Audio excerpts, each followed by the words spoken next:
ശ്രീ ആബിദ് ഹുസൈൻ തങ്ങൾ. വൈദ്യുതി രംഗത്ത് മലപ്പുറം ജില്ലയിൽ പ്രത്യേകിച്ചും വളരെ പിന്നോക്കാവസ്ഥയിലാണ്.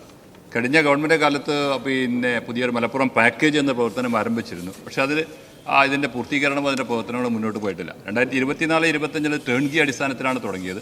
26 അത് ബോർഡ് തന്നെ ഏറ്റെടുത്തിട്ടുണ്ട്.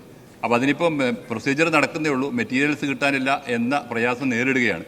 അതിൻ്റെ പ്രവർത്തനം വേഗത്തിലാക്കണം. അതോടൊപ്പം തന്നെ കോട്ടക്കൽ മണ്ഡലത്തിൽ അതിൻ്റെ ഭാഗമായി ഒരു സബ്സെക്ഷൻ ആരംഭിക്കാമെന്നുള്ള സ്ഥലം സൗജന്യമായി കൊടുത്തിട്ടുണ്ട്, ബിൽഡിംഗ് കൊടുത്തിട്ടുണ്ട്, വാടക കൊടുക്കാമെന്ന് പറഞ്ഞിട്ടുണ്ട്. ഇതൊക്കെ അവിടെ നിൽക്കുകയാണ് സർ. അതും അനുവദിച്ചിട്ടില്ല.